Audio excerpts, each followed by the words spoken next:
Hello and welcome back to the Nasty Metal production channel here at YouTube, and welcome to, of course, another Metaltober video. This, of course, the topic of this video is on a band's mascot's most scariest form. Now, I've went through, of course, some of my collection just to kind of see what I can at least looking at. I mean, I had at least albums in mind where I think some of the mascots look pretty creepy in general, but I also pulled out some really obscure ones as well. So without further ado, let's definitely get into it. The first one is, of course, for Narita from Riot. Yes, nothing more is scarier than having a seal being plastered on some pinkish sumo wrestler. Yes, I mean the color of our sumo wrestler's body is absolutely pink. It looks terrifying. Alright, this is all a joke.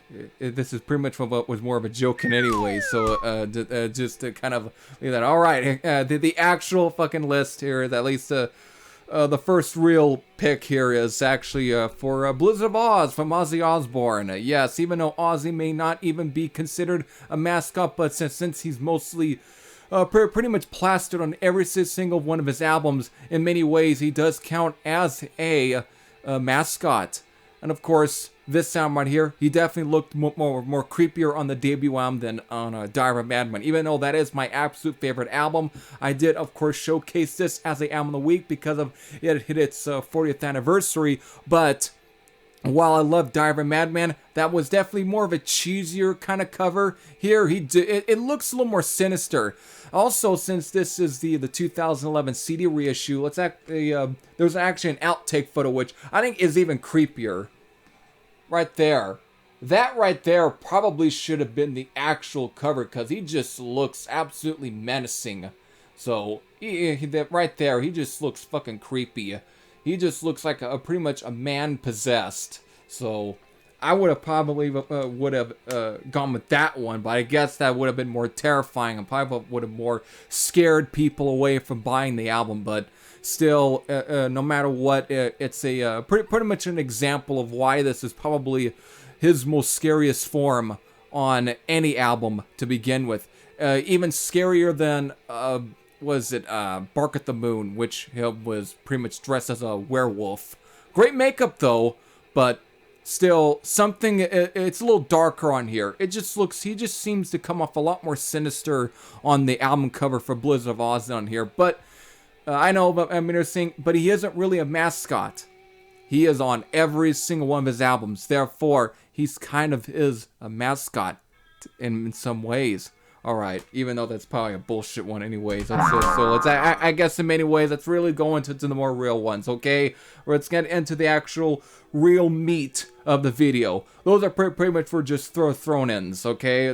Just to kind of, I guess, in many ways to fill up a bit of the time of this video. Alright, so the first real one, this is definitely a more obscure one, and when it comes to this band, which is actually Living Death, if you look at most of their album covers, this guy right here, I don't know. I think he probably has a name, but I've never really seen any interviews of where they actually have given him a name. But he tends to, this figure, our almost Viking horn skeleton figure, is always pretty much featured on every bit of their album covers. Even to their very last album in 1991, which was, I think, was titled Killing in Action. He's always in different form. But as far as him being kind of terrifying, for some reason, he just comes off more terrifying on the first album here, Vengeance of Hell, than on some of the more subsequent albums. Even though I love Metal Revolution, I think that's definitely one of Living Death's best albums. But on here, on that album, he looked a little more cartoony. Here he actually at least looks a little creepier. I mean, the artist that did this cover art did most of the albums on Earthshaker Records, and even to some extent even Mausoleum. I think he did the artwork for the very first Mad Butcher album, Metal Lightning Attack. But he's just, but the way he's just drawn here, I think he's definitely drawn a little more menacing. This guy right here, who again is just all over Living Death's album. So in many ways, he's probably, I think, in many ways, their mascot. So there's the real first one here, which is Living Death. Vengeance of Hell from Living Death. The second one here is, which is Face Fate for Blood Feast. I mean, this guy right here, our little creature, definitely has been in some shape or form, has been at least most of Blood Feast albums, minus Chopping Block Blues, but the Remnants, the Remnants album. You know, he's minus those two. He's been on at least the Kill for Pleasure album, Face Fate, and some of the more recent reunion albums from Blood Feast. He's been on, though, this guy right here has at least pretty much graced the artwork in some form or shape. But on here, as far as when coming up, at least that would represent the more scariest form of at least the band's mascot, I think he just comes off a little creepier with this album. He just comes off a lot more terrifying. Even though it's cheesy, has a more cartoony feel, but compared to some of the other ones, I think he definitely tends to look a lot more meaner. I mean, look at that. He looks absolutely tortured. And the whole background up there, he's pretty much getting sucked into I think the same portal that Bruce Campbell at the end of Evil Dead 2 is getting sucked into. So yeah, right there, this is definitely, I would say, belongs in this list in my opinion. So Face Fate from Blood Feast. When it comes to this new wave of British heavy metal band, this guy who is basically at this point has pretty much been the band's mascot, but it's pretty much the judge for Satan, which again, that's what apparently is the mascot's name here is the judge, and again, in some shape or form, he has been on pretty much most of Satan's album covers. But as far as really coming up with, or at least showing an album where he actually looks a little more creepier, for some reason he just looked a little creepier on this album, in my opinion. For some reason, I mean, it's got that 70s or early 60s kind of almost horror movie poster feel to at least the whole look of the art of at least the judge here. But just makes him creepier. This almost at times could have easily been an artwork for almost a Dario Argento film. He just looks absolutely creepy, and it makes him feel more sinister. I mean, look at that. Look at the way he's just painted. I love that kind of painting as well. It works in the album's favor. But to me, as far as being more scarier, he just looks scarier on this album than any of the other albums. Even as much as they probably tried to make him look more demonic or evil. But on this one, I think he becomes naturally fucking evil. Because look at that. I'd be afraid to walk into that actually at night. I would be. So, right there. Court in the Act from Satan. Okay, next up. Time to some more popular ones. Time to, again, some more well-known ones. We're definitely talking about Dio's mascot, Murray, who has definitely been graced on it. I would say at least some of Dio's albums, though not every single one of his albums did this, the Murray character. That's how I remember. I think I remember the name being Murray for at least our guy right here, who again has been on plenty of Dio's album covers. But as far as really trying to pick an album that would be great for this list, I think this one is the best representation, at least, of Murray being at his most sinister looking. I mean, come on. As much as even I dig some of the artwork for at least The Last in Line or even Dream Evil, I think he just comes off the most sinister on Holy Diver here. Look at that. He just absolutely looks evil. Look at this guy. You could tell he's obviously running away because he's pretty much afraid that he's actually going to get whipped to death. He's literally doesn't want to face the punishment. Yeah, crimes and punishment from our definitely our character Murray here. So I definitely this is Murray's most sinister form is actually on Holy Diver from Dio.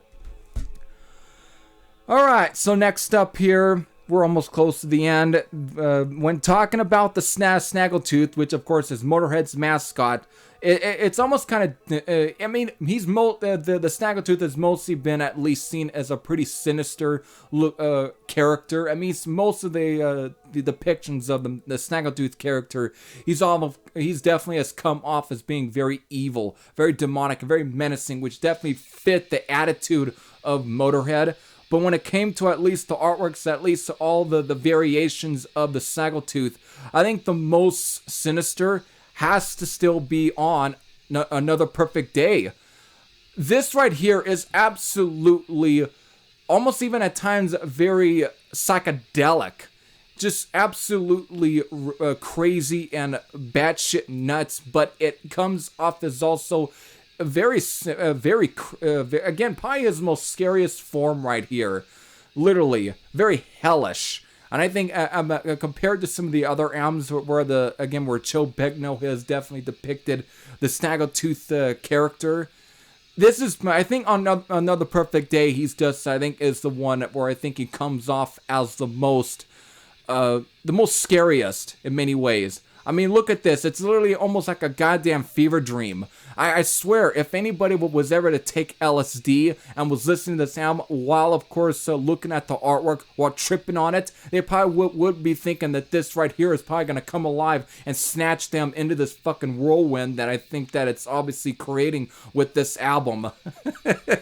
So, still, again, this is my pick for at least being the Snaggletooth's, or again, Motorhead's, War Pig's most scariest form on any of Motorhead's album covers. So, Another Perfect Day from Motorhead. Alright, these next two is from the same band. That's, of course, is Iron Maiden. When everyone, of course, I think the first thing when everybody thinks of when you're thinking of at least band mascots, especially just mascots in general, it's, of course, Eddie of Iron Maiden. However, on plenty of his album covers, he's always come off looking very, very sinister, very dark, and very evil. But trying to find the album where he's actually the most evil and the most sinister, there's only two albums that comes to mind where I think that fits great. That, of course, is Killers, the second album from Iron Maiden, and, of course, for a while there, the last album with Bruce Dickinson on vocals, which was Fear of the Dark, and was also the final album for, of course, the late Martin Birch producing. So, between these two, the difference between how sinister, here he's pretty much depicted as a serial killer. He's already pretty much murdered a man, because I mean, if you can tell, our guy who he's murdered his hand is literally grabbing on the guy's shirts, and the blood is on our little hatchet there, or axe hatchet or something. It's dripping there. He's evil, and of course on the streets he might as well have been very similar to Jack the Ripper. The way he's just sinister and evil, but it works. Again, it worked. It fit great for at least the title of the album, but it definitely put a new fear. It definitely put a new face of fear when it came to, of course, Mask for at least our character Eddie here.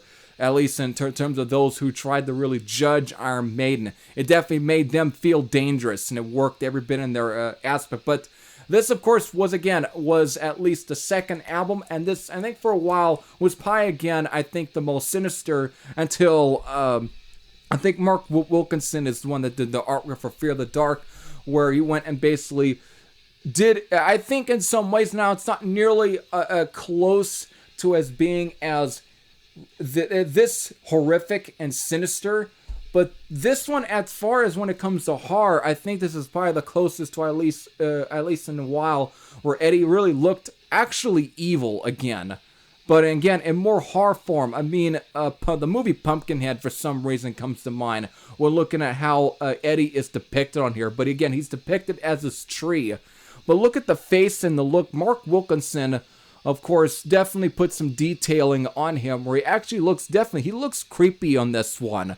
Again, and next to Killers, this is, again, to me, Eddie's most scariest, most creepiest form on any album cover. I mean, again, some of the albums before, prior to this, he looked menacing, but he didn't look nearly as evil. He looked cool, but not nearly as evil. This one I think is one that, and again, fits perfect. And again, he's definitely a more, again, he looks, again, more demonic on the sound than he had at least in years, and it definitely brought back a more that almost dangerous feel, I think, in many ways. Again, I know I'm probably overhyping some shit, but still, when coming up finding album covers, especially with Mascots, who definitely looked at their scariest. Again, to me, when it comes to Iron Maiden, these are the two that definitely came to mind. So, there. So there you go. There is my list of albums of where the band's Mascots at least look scary, at least. So, with that, I know some of you, what was, in your opinion, I would definitely like to hear this in the comment section. I want to know what are some of your picks for at least band's Mascots being at their most scariest looking. What are your definitions of basically the band's Mascots' most scariest form? But still, if you have any comments on some of these, definitely leave them in the comment section below. So with that, I hope you all enjoyed this. Every Thrash, I say I'm out, and I'll see you all later. Take care, everyone.